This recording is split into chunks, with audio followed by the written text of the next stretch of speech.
Hello जेमेसी नमस्ते, तपाईँलाई फेरि स्वागत गर्छु मेरो सानो मिनी ब्लगमा।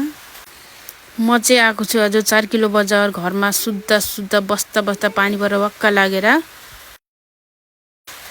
इन्डियाको अरू स्टेटमा गर्मीले साह्रो परिरहेको होला, तर हामी चाहिँ एकदमै छाता ओढेर एकदमै ज्याकेट लगाएर हिँड्नुपर्ने हुन्छ। एकदम हल्का कुहिरो लागिरहेको छ। अनि यो चाहिँ हो 4 किलोको सब्जी दोकान सावित्री दिदीको। अनि यो तपाईँले कङ देख्नुहुँदैछ।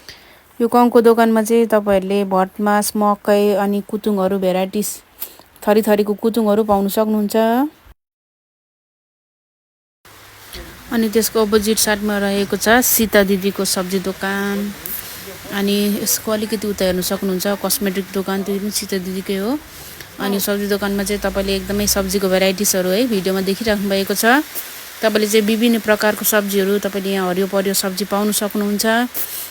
अनि यो दोकानमा चाहिँ आसाममा पाउने धेरै जस्तो सब्जीहरू तपाईँहरूलाई मनपर्छ भने चाहिँ तपाईँले यो दोकानबाट लान सक्नुहुन्छ। तपाईँहरू धेरै जस्तोलाई थाहै छ।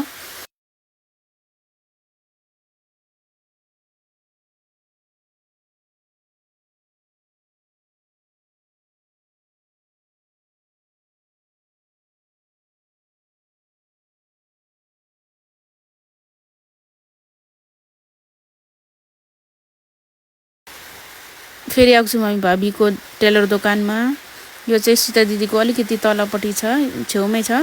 तपाईँलाई कुर्ता या ब्लाउजहरू केही मनपर्छ भने तपाईँहरूले कपडा यहाँ हेर्नु सक्नुहुन्छ, मिटरवाला कपडा छानी चुनेर है तपाईँहरूले कुर्ता या ब्लाउजहरू बनाउन सक्नुहुन्छ।